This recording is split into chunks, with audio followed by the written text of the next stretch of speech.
किसी भी लक्ष्य तक वही लोग पहुंच सकते हैं जो मार्ग में किसी लालच, मोह अथवा अन्य प्रलोभनों में नहीं फंसते। एक कहावत है कि चलते सैकड़ों हैं, लेकिन लक्ष्य तक मुश्किल से कोई एक ही पहुंच पाता है। प्यारे सज्जनों, बहुत पुराने समय में तिब्बत के एक क्षेत्र में 2 बौद्ध आश्रम थे। एक आश्रम का प्रधान बूढ़ा हो चुका था। उसे लग रहा था कि अब उसका अंतिम समय आ गया है। इसीलिए उसने अपने एक शिष्य से कहा कि तुम अपने दूसरे आश्रम में जाओ और वहां से किसी योग्य व्यक्ति को ले आओ जो इस आश्रम का प्रधान बन सके। शिष्य दूसरे आश्रम की ओर निकल गया। रास्ता लंबा था। एक आश्रम से दूसरे आश्रम तक पैदल चलकर पहुंचना होता था।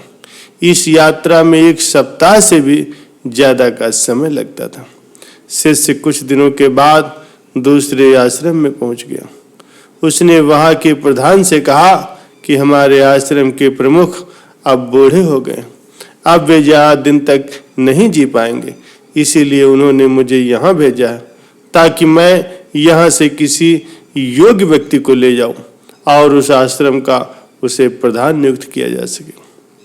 दूसरे आश्रम के प्रमुख ने कहा कि कल सुबह तुम उन सब को ले जाना। शिष्य बड़ा हैरान था। उसने कहा, उन सबको? मुझे तो केवल एक ही व्यक्ति को लेकर आने की आज्ञा मिली। इतने लोगों को ले जाने का क्या लाभ? हमारा आश्रम वैसे भी गरीब है। इतने लोगों की व्यवस्था वहां कैसे हो पाएगी? आश्रम के प्रधान ने कहा, तुम समझे नहीं, यहाँ से सैकड़ों जाएंगे, लेकिन वहां कोई एक भी पहुंच गया तो इसे तुम अपना सौभाग्य समझना। अगले दिन आश्रम से 100 लामा उस शिष्य के साथ चल दिए। रास्ते में कई राज्य आते थे। अगले ही दिन 100 लामाओं में से अधिकतर अपने अपने राज्य के पास पहुंचते ही ये बोल करके चले गए कि मैं कुछ दिन अपने माता पिता और परिवार के साथ रह करके आता हूँ। मैं यहाँ बहुत दिनों से नहीं आया हूँ।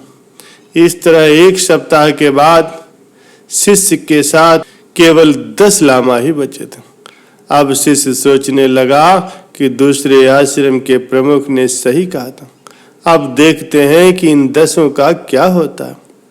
यात्रा चल रही थी, तभी कुछ सन्यासी आए और बोले कि हमारे आश्रम को प्रधान की जरूरत है। कृपया इनमें से किसी एक को हमारे साथ भेज दें। इसके बाद 10 में से 1 को उनके साथ भेज दिया गया। अब 9 लामा बचे थे। कुछ समय के बाद एक राजा के कुछ सैनिक आए और बोले कि राजकुमारी का विवाह है और हमें 3 सन्यासियों की आवश्यकता है। कृपया 3 हमारे साथ चलें। वहां से दान दक्षिणा ज्यादा मिलने की संभावना थी, इसीलिए 3 वहां चले गए। अब उसके साथ 6 ही बचे थे। कुछ समय के बाद उनमें से भी 4 अपनी मर्जी से कहीं और चले गए। अब शिष्य के साथ 2 ही लामा शेष बचे थे। तभी वहां एक सुंदर स्त्री आई। उसने कहा कि मैं पहाड़ों में अपने पिता के साथ अकेली रहती हूँ। अब आज पिता बाहर गए हैं। रात में मुझे डर लगेगा। कृपया कोई एक सन्यासी सिर्फ 1 रात के लिए मेरे साथ चले, जिससे मेरा भय दूर हो सके। सुंदर स्त्री को देखकर दोनों लामा जाने को तैयार हो गए। तब शिष्य ने स्त्री से कहा कि आप अपनी मर्जी से किसी एक को ले जा सकती हैं। स्त्री ने दोनों लामाओं में से कम उम्र वाले को चुन लिया और इसके बाद शिष्य के साथ सिर्फ 1 लामा बचा। शिष्य ने उस लामा से कहा, अब तुम कुछ देर धैर्य धारण रखना, बस हम आश्रम पहुंचने ही वाले। तभी वहां एक विद्वान आया और बोला कि मैं तुम्हें धर्म अध्यात्म में वाद विवाद की चुनौती देता हूँ। शिष्य ने कहा, हमें इसकी चुनौती में नहीं फंसना चाहिए।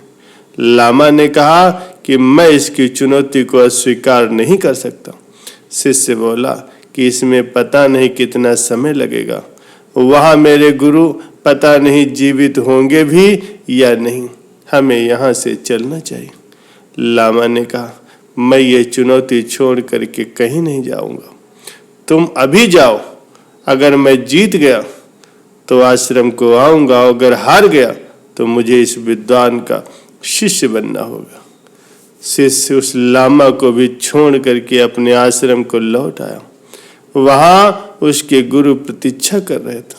उन्होंने उस शिष्य को ही उस आश्रम का प्रधान नियुक्त कर दिया। प्यारे सज्जनों, किसी भी लक्ष्य तक पहुंचना आसान नहीं होता। जो लोग किसी मोह, लालच या प्रलोभन में नहीं फंसते, सिर्फ वही अपने लक्ष्य तक पहुंच पाते हैं। प्यारे सज्जनों, जो व्यक्ति मोह और माया को त्यागने की हिम्मत जुटाता, वही सच्चा संत बन पाता। जिसने अपनी तमाम इच्छाओं को समाप्त कर दिया, दुष्प्रवृत्तियों को नष्ट कर दिया, इंद्रियों पर नियंत्रण कर लिया, मन को अपने विवेक के अधीन कर लिया, वही संत है। वही हमारे समाज में पूजनीय, आदरणीय और गुरु बनने योग्य है। प्यारे सज्जनों, हम अपने आडंबरों को साथ लेकर के परमात्मा के क्षेत्र में प्रवेश करना चाहते हैं और कहते हैं कि आप मुझे इसी रूप में स्वीकार करें, मगर ये तो ठीक नहीं है।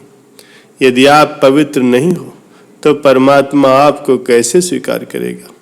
आपके जीवन में जब तक सौंदर्य नहीं होगा, प्रेम नहीं होगा, सुगंध और मुस्कान नहीं होगी, तब तक सारे प्रयास धरे के धरे रह जाएंगे।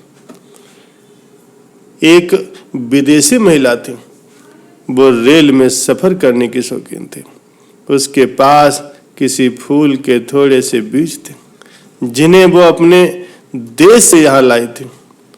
जब ट्रेन चलने लगती तो वह बीजों को खिड़की के बाहर हाथ निकाल करके फेंकती रहती। यात्री ने उससे पूछा कि आप ये क्या कर रहे हैं? उसने कहा कि मैं प्रेम बांट रही हूँ। इस फूल के बीज जहां तक गिरेंगे, उनमें से जितने भी पौधे उगेंगे, वे एक दूसरे से प्रेम बांटेंगे। तब मैं ये महसूस करूंगी कि मैंने प्रेम बांटने का सपना पूरा कर लिया। प्यारे सज्जनों, मगर क्या हम भी ऐसा ही सोचते हैं? हम तो ऐसे हैं कि अपने कर्म, अपनी बातों से केवल नफरत ही बांटते रहते हैं। हम पहले ही मान लेते हैं कि ये शख्स मेरा दुश्मन है, विरोधी है। हम उसकी निंदा करना शुरू कर देते हैं। इसी में हमारा जीवन निकल जाता है। प्रेम हो, वासना हो, सुख हो, दुख हो, इसकी अनुभूति के लिए हमें किसी दूसरे व्यक्ति की जरूरत पड़ती। किसी भी लक्ष्य तक वही लोग पहुंच सकते हैं जो मार्ग में किसी लालच, मोह अथवा अन्य प्रलोभनों में नहीं फंसते। इसीलिए सदैव खुद को मोह और माया से निर्लिप्त रखें।